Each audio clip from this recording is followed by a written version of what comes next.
Hey there, sports world. Sports Cisneros here of the Master Debater Sports Show. Yeah, you heard that right. The Master Debater Sports Show. The no-holds-barred sports debate show where we discuss everything from Major League Baseball to NFL to NBA and also some mixed martial arts. We also do a lot of daily fantasy sports along with season-long fantasy sports. And of course, for you gamblers out there, we give our weekly picks for the NFL season.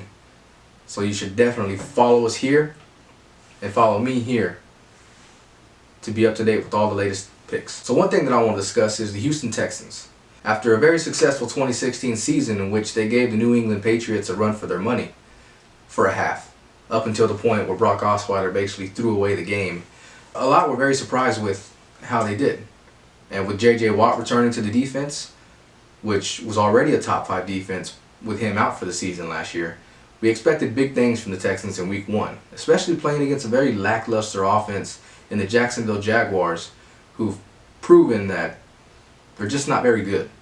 So you can understand how upsetting it was for the Houston Texans fans when the Jacksonville Jaguars basically blew out the Houston Texans. So a lot of people were going to point to the quarterback play for the loss in Week 1. Now, that is a fair judgment, considering Deshaun Watson, who's been practicing with the second team for most of the preseason, came in, had a very good first drive, and looked like he was far more capable of running that offense than Tom Savage was, which is very obvious, and it's true. But another thing that we aren't hearing enough about is the Houston Texans defense. If you watch the broadcast, we didn't hear J.J. Watt or Jadeveon Clowney's name called even once. In fact, Deshaun Watson actually had 2 tackles that game, both off of turnovers, but he basically saved a touchdown. J.J. Watt and Jadeveon Clowney combined, 2 tackles. And that's just not something that's going to be acceptable against a team like the Jacksonville Jaguars, which again, don't let Week 1 fool you, are not a very good offense. Another key factor here is the coaching situation. Bill O'Brien, which a lot of you may recognize from the HBO series Hard Knocks, who comes off as a very ballsy, no-nonsense type head coach. Very vocal in the locker room, seems like a great leader. But in reality, he coaches with very tiny balls. He has a very vanilla playbook. He basically is playing to not turn over the ball.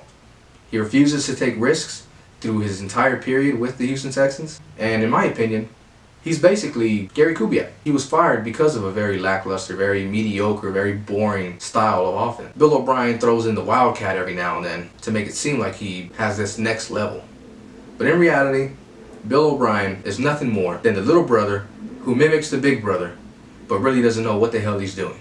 And in this situation, the big brother is New England Patriots head coach Bill Belichick. Some of you will remember, Bill O'Brien actually came from the Patriots. He was part of the offense that had a very successful Tom Brady run. But it's been seen far too many times where it's 3rd and long, or under 2 minutes to go in the half, and Bill O'Brien runs a halfback draw. That's right, 3rd and long, you need a first down to continue the drive. What does Bill O'Brien do? Halfback draw.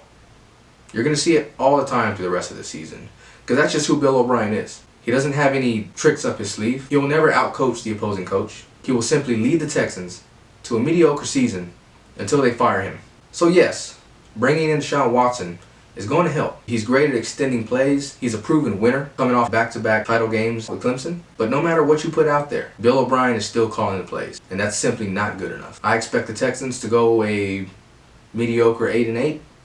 And depending on how well Jacksonville and Tennessee do, I could see them winning the AFC South. The Texans have consistently owned the AFC South over the last 2 to 3 seasons, but still, there's no going around it.